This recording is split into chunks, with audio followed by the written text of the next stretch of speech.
Thank you, sir, for giving a valuable presentation and enlighten us on environment, climate change and COVID-19.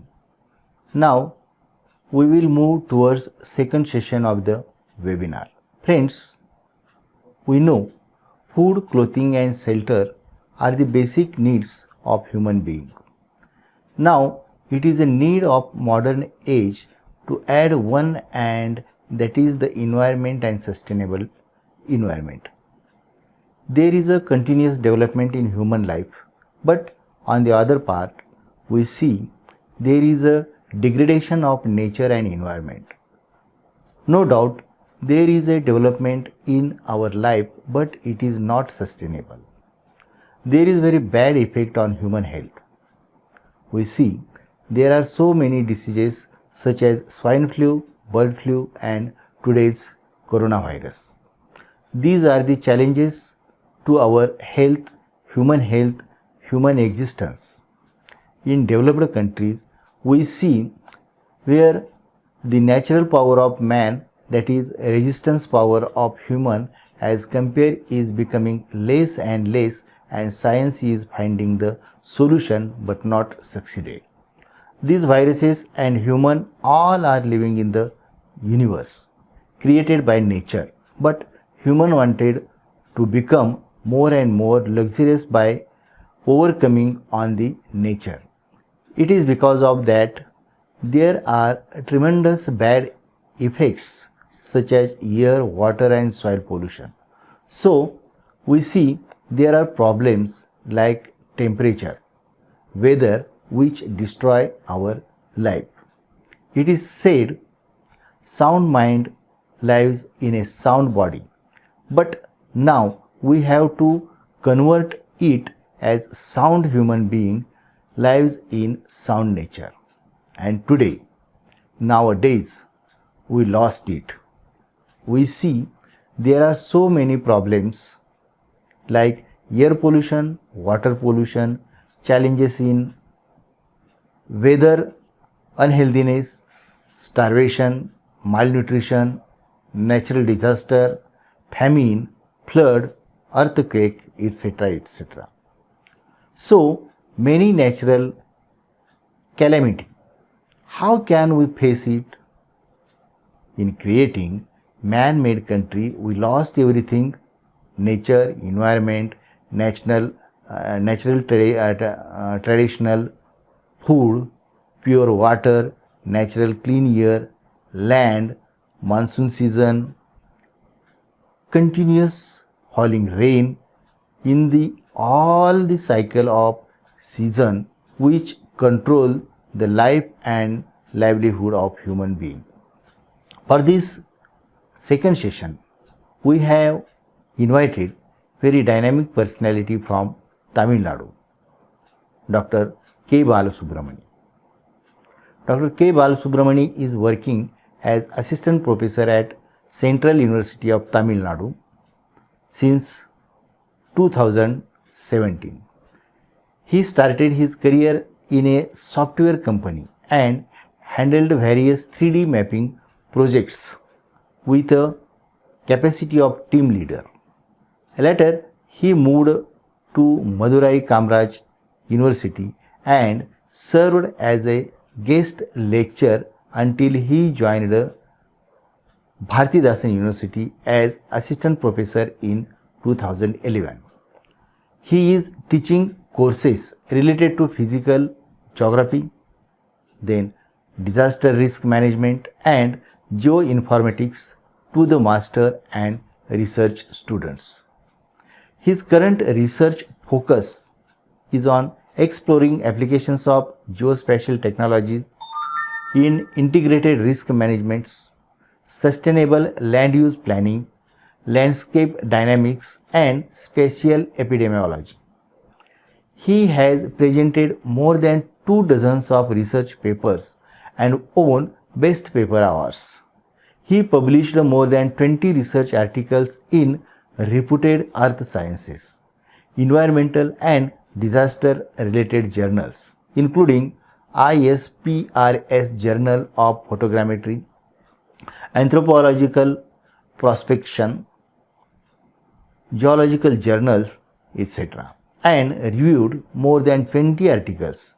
He has also reviewed the global edition of geography books published by Pearson and School Education textbooks of Government of Tamil Nadu. He delivered more than 60 invited talks in conferences, training programs, and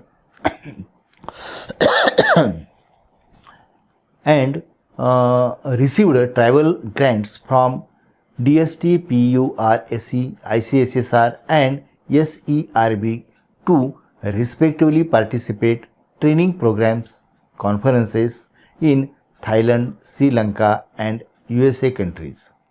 He is the recipient of Young Geographer Award from National Association of Geographers India and Young Scientist Fellowship from TNSCT, Government of Tamil Nadu, to carry out research at Indian Institute of Space Science and Technology. Such a young geographer is with us for this session. Now I request to Dr. K. Balasubramani to start the session and guide us. Thank you.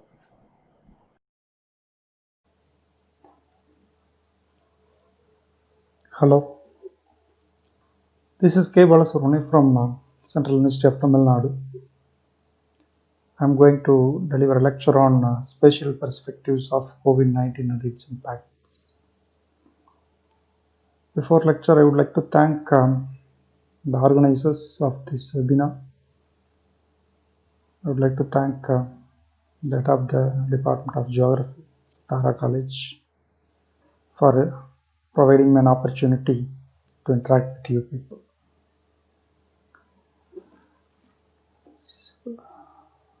I hope you are all well aware about what is COVID-19 or coronavirus. But is coronavirus is new or biological disasters are new? Certainly no.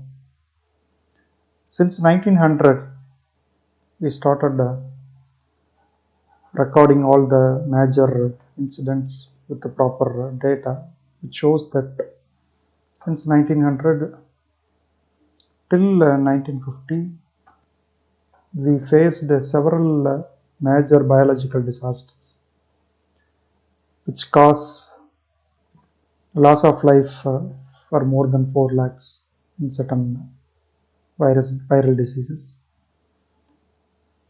Those diseases, especially if you look at the table, origin mainly from Asia, specifically from India, China and Bangladesh, and also resulted with a huge number of deaths.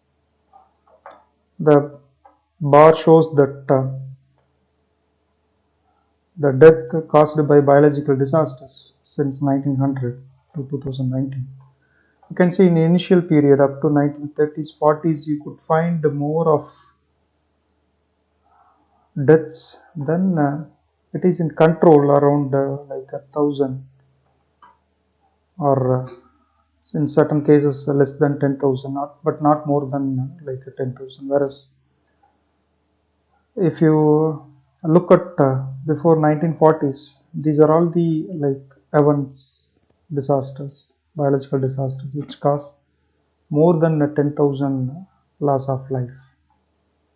Then either through bacterial diseases or through viral diseases. Since 1900, around 1,000 total diseases recorded, out of which 300 caused by viral infections. And if you take viral induced deaths, then the southern Asia is the most dangerous place. About 90% of viral deaths happen in southern Asia. Southern Asia, it's nothing but Bangladesh and India, especially India.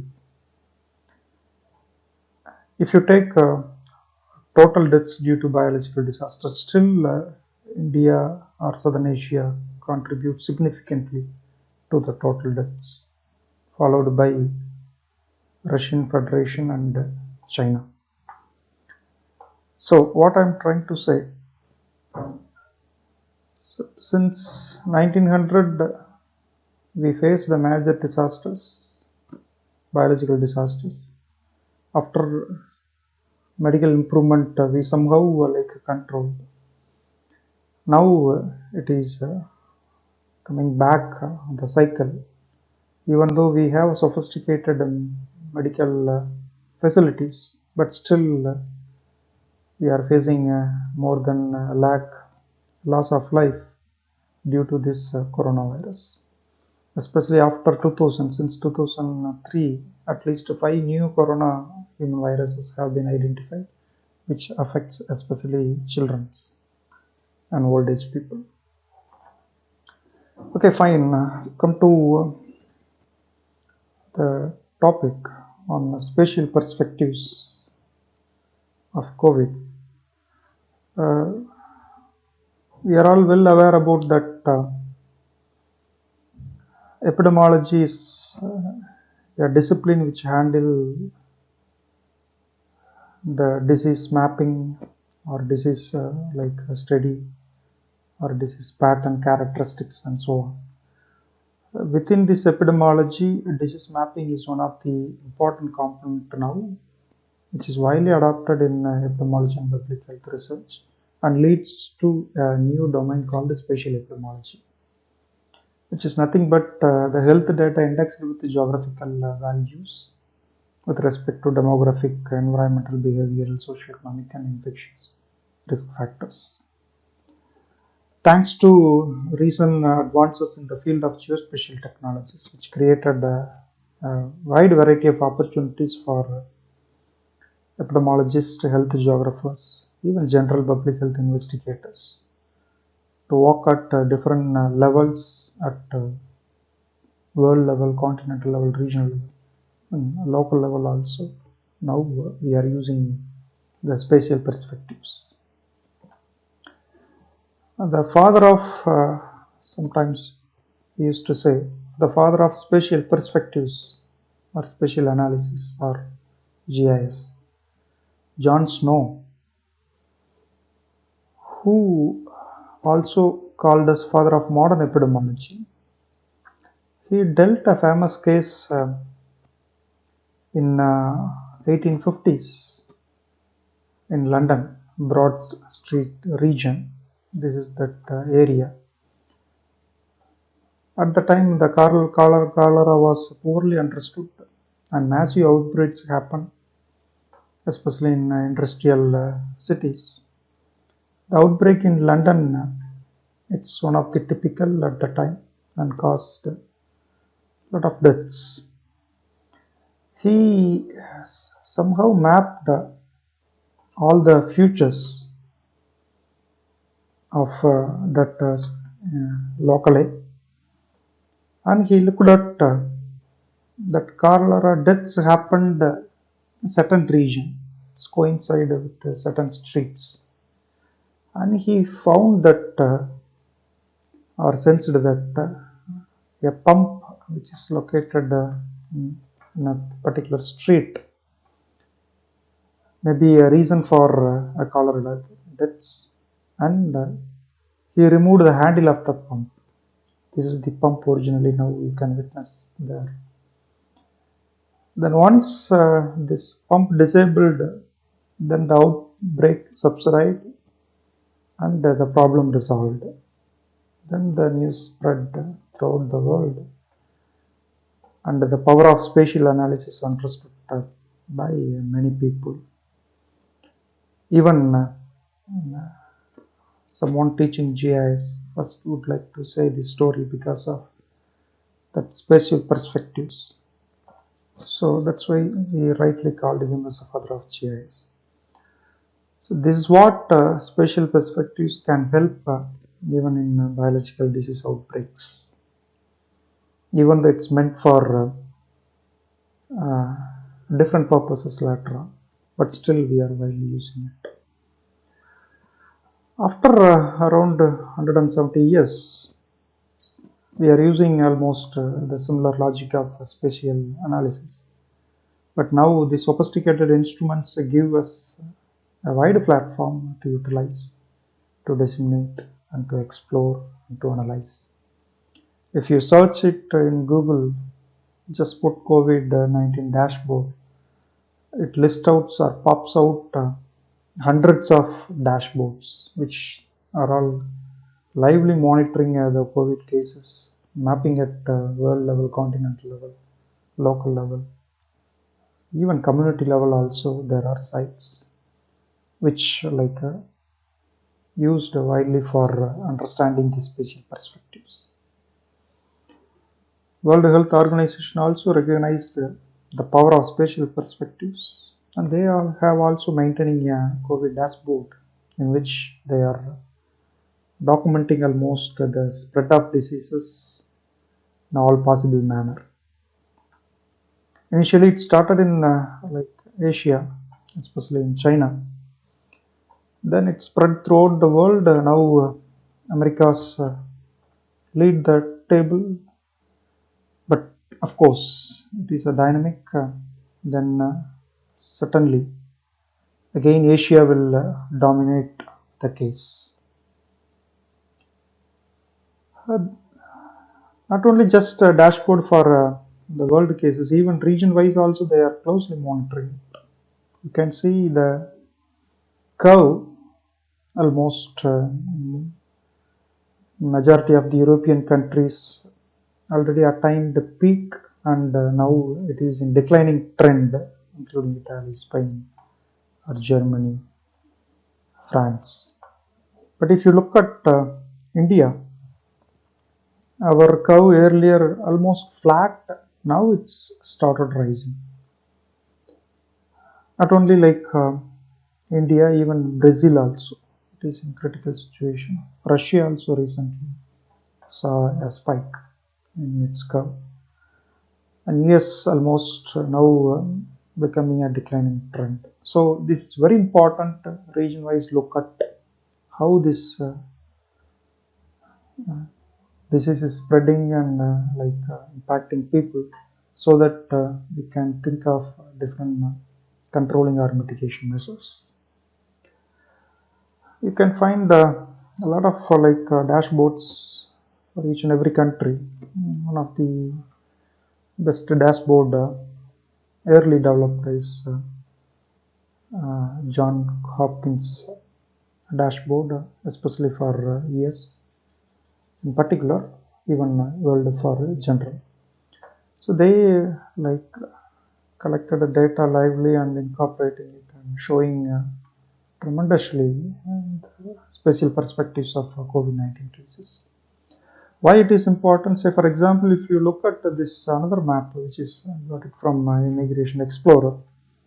So this circle shows that the population of Chinese. If you compare with this map, you can see wherever the Chinese are dominated, in which region Chinese are dominated, where the number of COVID cases also high because of the possible link from China. Of course, this is not for one country. Even they have powerful spatial data for all aspects. Say, for example, this is Immigration Explorer of foreign origin or foreign born group in the US. And these are all African dominated and the Canadian dominated and the Asian, Chinese dominated. So if some other disease spread from either Africa or Canada, then they can able to suspect these regions as high risk zones, and they can adopt a contingency plan very quickly. So that's what this spatial perspective work. So we should prepare a database in a proper manner and store it in a spatial domain so that we can use it if some unhandled or very critical situation exists, what now we are facing for COVID-19. This is of course to all the countries. If you look at now this Europe and American countries are facing severe problems of COVID due to higher number of active cases. Not only active cases, even incidence rate also high over Europe and like American countries compared to the Asian countries and African countries, including Australia and Oceania also. Fatality rate also, if you look at again this America and Europe tops compared to other regions. Even cases per million, if you talk about, as of May 25, 2020, then more of case reported per million population in Europe and Americas, especially North America, than African and Asian countries. So it looked like these areas somehow safe compared to European and like American countries, but exactly not. It is very dynamic. Of course, it will like create a wave later on.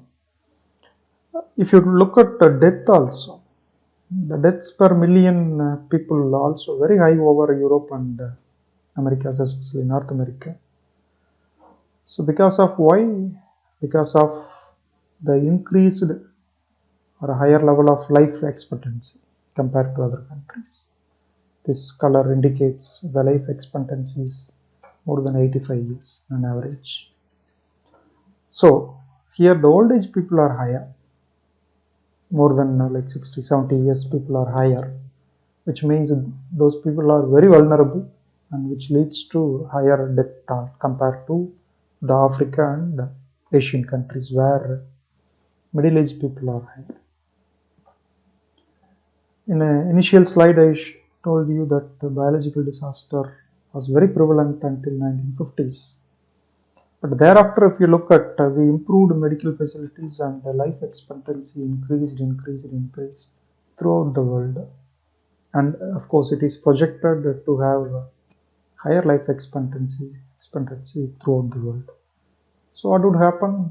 Imbalance, more vulnerable people, which will leads to this kind of like critical situation here and there, because nature always finds its own way to control the population growth. If you look at average age, median age also, that African and Asian countries, median age is around 30-35, even Africa less than that, whereas these European and North American countries, median age is more than 50. So which leads to like a higher number of death toll during these unprecedented times. That's what almost all the like graphs shows. These are all the European countries which have higher fatality rates, around 15%. Even country like US also have more than like 5% of death toll. Even though all these countries are medically well advanced, well developed, but still number of people died per million population is higher because of this higher life expectancy. And again, that inherent capacity to withstand these viral infections. Later I will cover. If you look at the case of India and China, these two dots represent respectively India and China, where population is more than 1 billion, but our death toll per million population is less than 1, which indicates that somehow like this Asia now showing a better picture in terms of death toll. But of course, this is not end. This is just a beginning. Why? Because population distribution, if you look at, so these are all very sparse, even like America, if you take Canada, if you take Australia, or many like European countries, compared to the Southeast and like Eastern Asia, where population density is very, very high. Next to that, this African countries, especially Central African countries, where the population density is high, distribution is high. Not only just about the population distribution, even burden of diseases if you talk about. Earlier map shows only the corona, but this map shows the burden of diseases from all causes. If you look at, see, these African countries and South Asian countries, those are all highly vulnerable because of burden of diseases. Repeated like viruses, viral infections, bacterial infections happening here and there and causing loss of life, even general impacts, health impacts, leads to very high burden of diseases. This is what now we are worrying. If you talk about smallpox, one of the historical important biological event, disaster, which kills a lot of people before 1900s. So this map shows that the decade which smallpox were eliminated by countries. If you look at some European countries, they eliminated smallpox well before 1900s. Even if you look at other European countries, even Americas, they eliminated 1910s, 20s, 30s, 40s, all developed nations.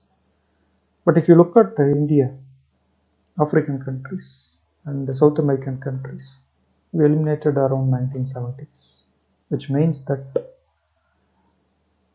for us it takes almost like 60-70 years to eliminate a single disease, where developed nations at the time, even now also, eliminated very quickly through vaccinations. So this is what we are worrying. This is what the specific perspective is important. Even in a very short term, if you look at, these are all the countries which leads the table yearly, both in total number of cases as well as deaths. If you talk about daily confirmed cases in a 7-day average or weekly average, these United States, United Kingdoms, Italy, France, Germany, all led the table earlier.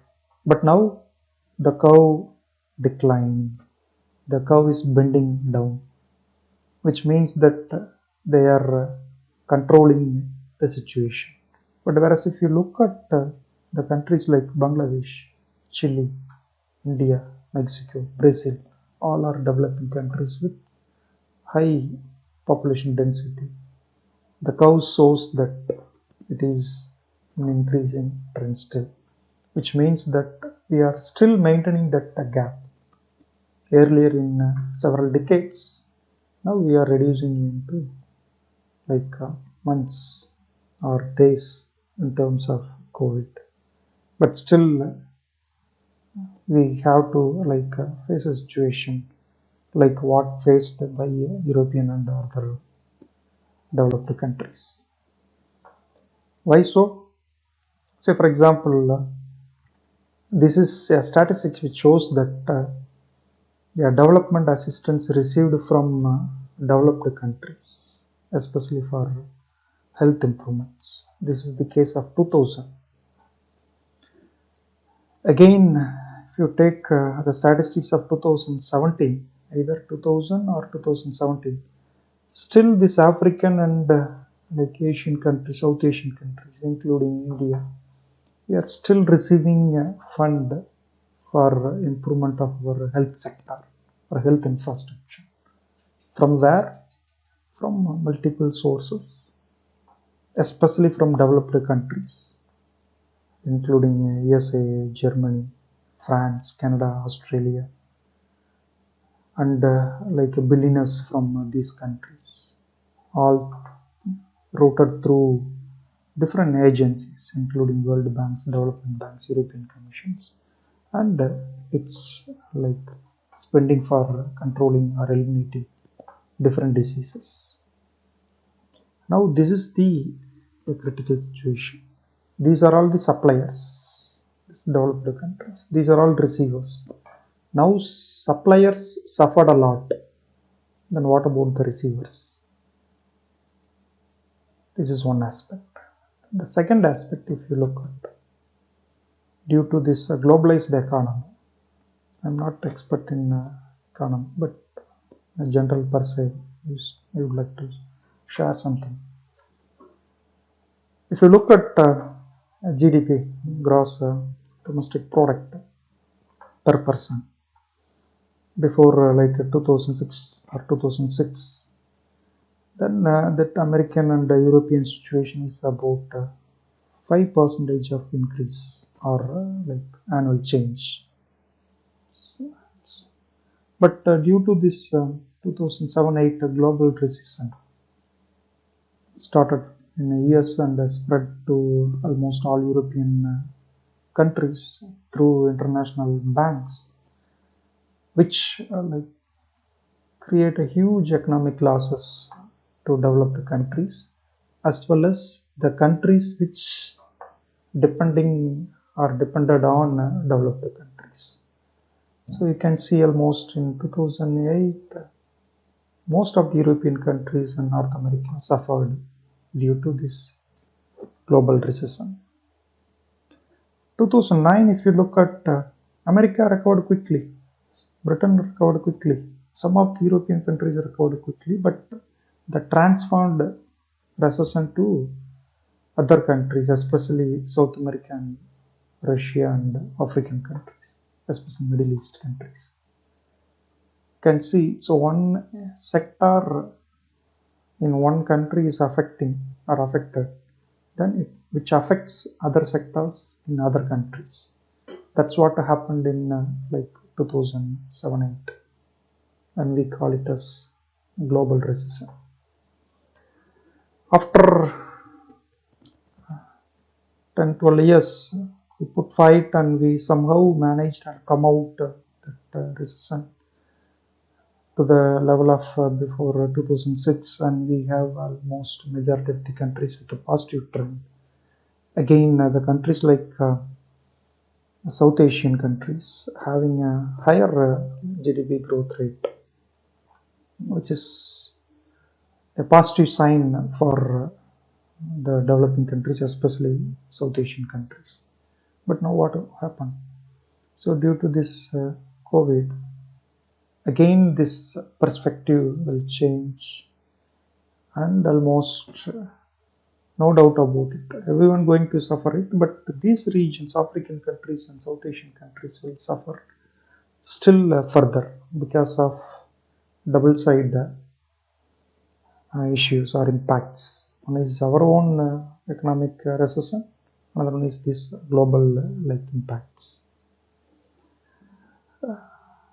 If you look at health care expenditure alone, then again European countries, North American countries, even somehow this South American, Australia and South African countries also spend a lot for healthcare infrastructure development.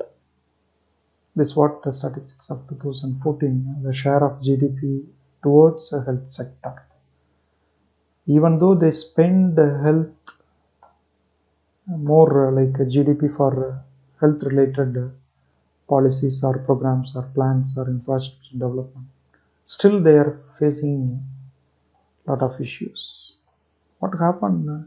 Countries like India or Southeast Asian countries or Middle African countries, where health expenditure already is very less in our national GDP, then how can we are going to tackle it? It's very difficult. So far we managed with inputs from like developed countries or international banks, but now it's very difficult. If you look at even share of out-of-pocket expenditure, this European or American, North American or even Australia, South Africa, these countries like mainly based on medical insurance or other like schemes for maintaining or meet out expenditure of healthcare, whereas countries like India or South Asian countries or Middle African countries if you have a health issue, then we have to spend it from our pocket, which means that we are spending more from our pocket rather than spending expenditure through like other schemes or insurance, which means that this is overburden to us. If we are spending more for health now, then it's very difficult to concentrate on other areas which will affect our economy. Of course, if you take the perspective of COVID-19 throughout the world, then almost unique compared to previous disasters, or even the same biological disaster happened 1950s, before 1950s. So not like tackled or not like adopted like what we are doing, the policies or planning to control or to mitigate effects of COVID. So almost all countries, all major countries posed stringent measures including school closures, workplace closures, travel ban, then like a strict enforcement of rules to control population mobility so that to control the spread of the diseases. Some of the countries even like went up to like 100%, very strict response. So due to that, what happened, almost we closed all the workplaces mobility. This is the case in January 1st. No ban, no measures. We never bother about COVID-19 because at the time it is only in China, then even that also not disclosed properly. February 1st, China almost like closed all its workplaces to control the diseases. March 1st, Iran and a few countries including South Korea, Japan closed their workplaces to control diseases because of the spread of disease from China. On April 1st, if you look at, see almost all the countries, major economically sound countries or developing countries, all are like closed their workplace. Not for a week, not for a month, couple of months, more than couple of months. If you look at still May 1st, then almost majority of the countries like closed. Certain countries by thinking of economic prosperity, including India, we like given some amount of relax. Even this relax happened to like China, but again they closed because of resurgence of the COVID cases. So to control the COVID, then we find out the way to like terminate all our economic activities.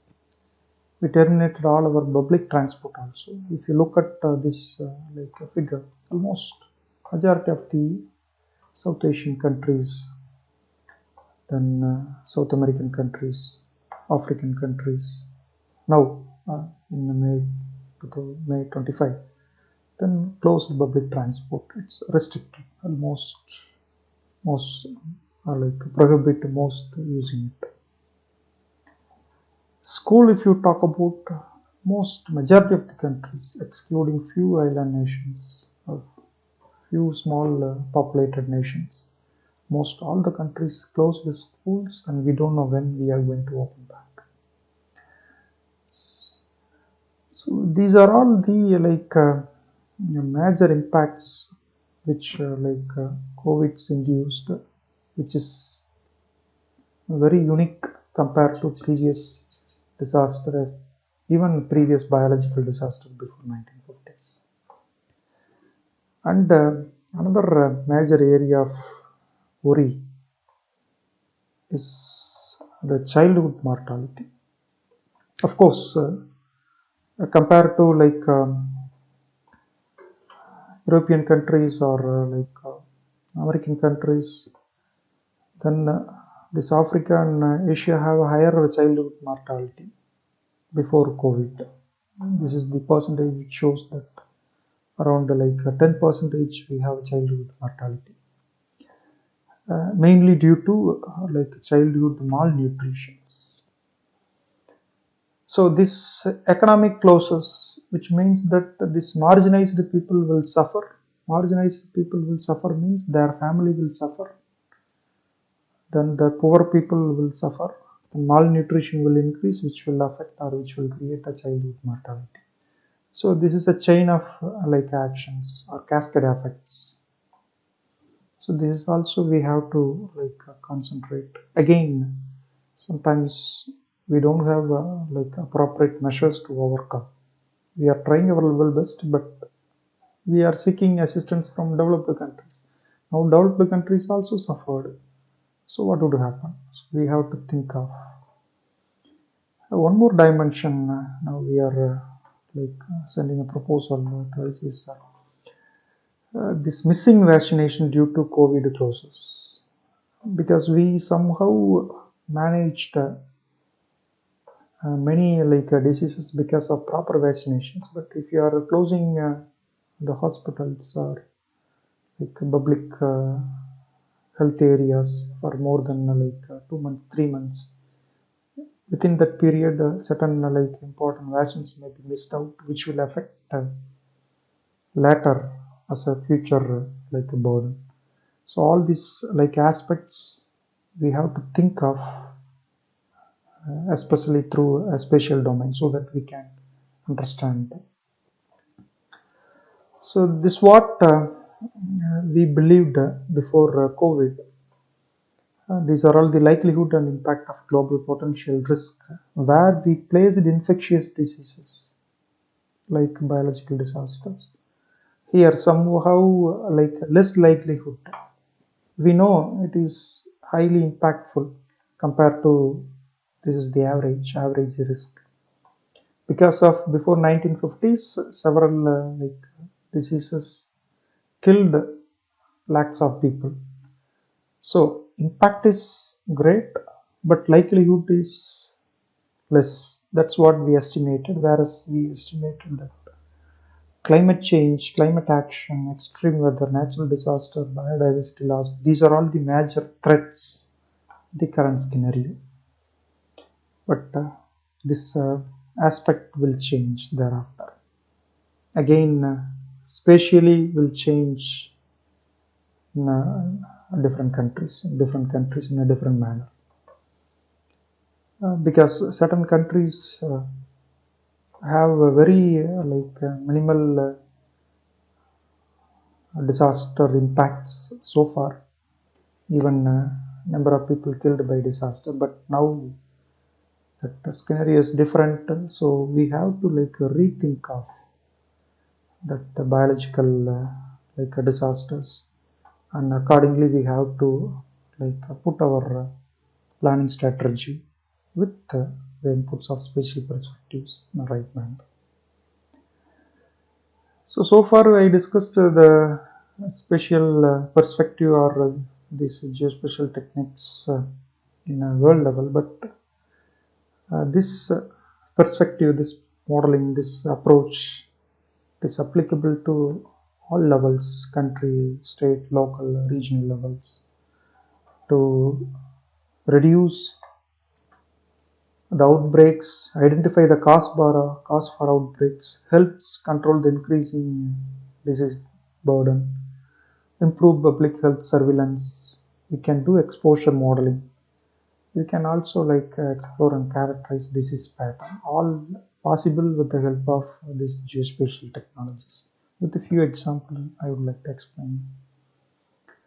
Geospatial technologies, which is nothing but a combination of GIS, remote sensing, mapping, traditional mapping, and GPS, through which locational information can get it. Statistics and information technology, all if you put together we call it as geospatial technologies. Using these technologies we can able to do disease mapping, we can do correlation studies, what reason for certain disease, We can do hotspot analysis, which region is vulnerable presently or in future. And we can also use it for direct detection and surveillance. Later I will show you example how can we do it. And which is widely used now as a spatial decision support system. That's what I told you, the dashboards, COVID dashboards. So we can provide answers for various health queries. This is a study last year we attempted for malaria. So how best we can use the technology? This is an example to understand. So this is the trend of malaria cases in northeast India.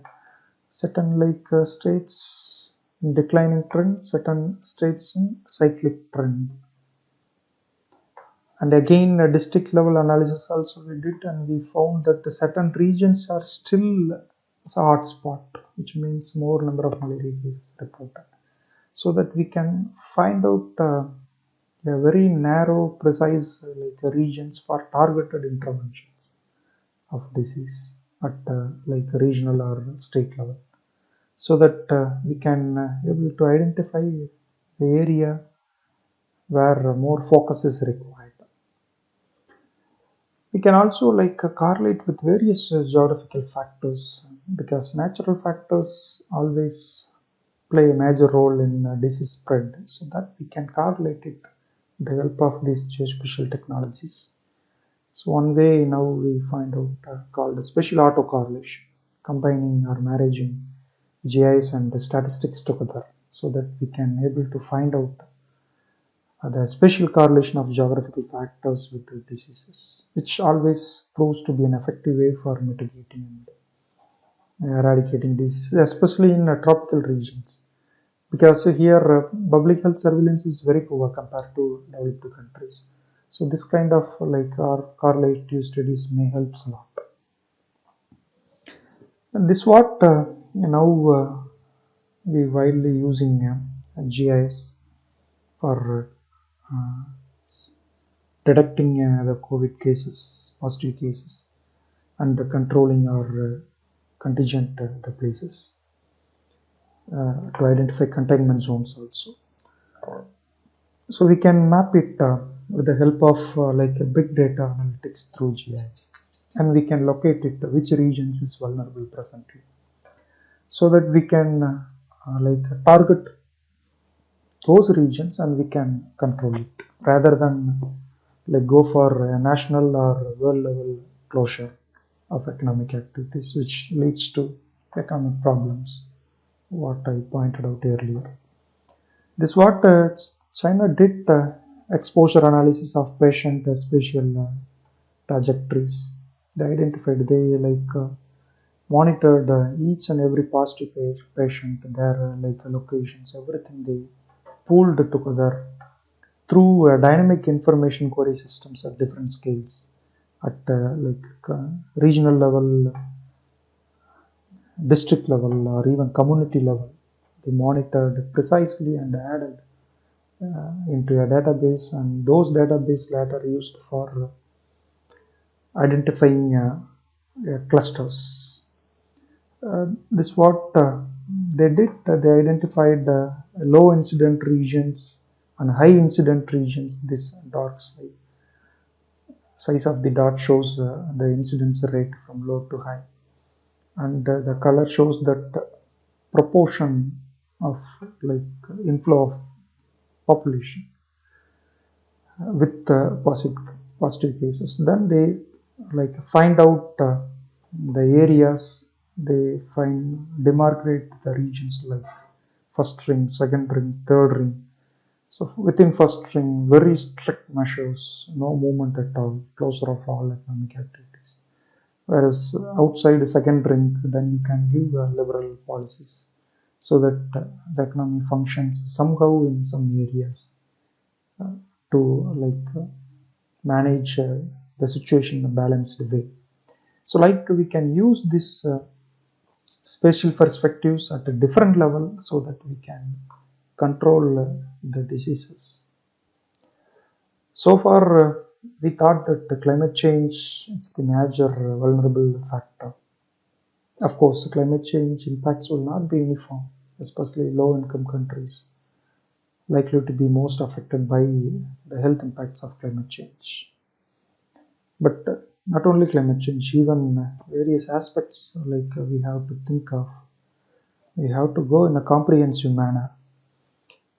Because if you talk about climate change, it's mostly induced by industrial activities. Due to this COVID, almost closure of industries, almost the NO2 concentration in China, it's reduced. Even in Europe, if you talk about, if you compare 2019 March and 2020 March, it's almost half of them reduced, which means that the environmental toxins detoxed by the natural factor. The natural factor here is COVID. So the climate change variability, somehow the nature tried to balance it. So we have to find out the tune, align with nature's sound, then we have to propagate. Otherwise, the impacts will be very severe. So far we discussed the negative, even positive impacts also there, which given are lessened by the COVID-19. So each and every pandemic, not only the COVID, even historical pandemics also, which will provide a terrible way to improve our environmental health, especially personal hygiene.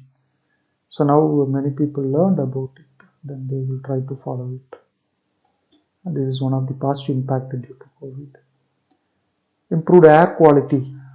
The last slide shows that how the air quality improved within a short span of time, which will save thousands of lives. Already I told child mortality mainly due to air pollution world over, especially in African and South Asian countries. Now this less exposure to air quality will reduce the mortality induced by the air pollution. Some of the conservative calculations shows that at least 50,000 people saved due to the improved air quality during these lockdowns. Crimes, robberies are down significantly. Traffic accidents almost nil in the majority of the countries because of nationwide close down of traffic. And it also helps us to imagine the future. That's what the Prime Minister also told. So we have to think of dependent development or our indigenous development rather than depending on other countries, which always vulnerable. So that's why these European countries and American countries face the problem, because it's very globalized. If any disease happen in one area, then the connected worlds will have the impacts. But if we have a limited connections or limited globalizations, then we can able to control the situation using our indigenous approaches. So this COVID help us to imagine the future in this manner. With this, I just stop it here. Thank you for your patient listening. So if you have any queries, you can comment it, then I'm ready to answer it. Finally, I'm ending up with a quote: nature always finds its way. Thank you. Hello friends, I am Sudhakar Koli, Assistant Professor in Geography. I am here to express vote of thanks of this webinar. Department of Geography and Department of Economics of Chhatrapati Shivaji College Satara jointly organized national webinar on COVID-19 and geonomics. Firstly, I would like to thank Honorable Dr. B.K. Karale Sahib, Secretary Raya Shikshan Sanstha Satara and Principal Chhatrapati Shivaji College Satara for motivating and encouraging us to organize a national webinar. Then I extend my thanks to resource persons of today's national webinar, Professor Dr. V.B. Zugre sir and K. Balasubramani sir, for giving very valuable and informative lectures on COVID-19 and its impact on economic, environment and society. It is really value addition in the knowledge of participants. Then I would like to thank organizer of the webinar, Professor Dr. S.B. Zodge sir, Dr. A.K. Vavre sir and all the faculty members of Economics and Geography department for helping in smooth conduct of this webinar. Lastly, I would like to extend my thanks to all the participants for actively participated in this webinar. Now I declare that the webinar is over. Thank you very much.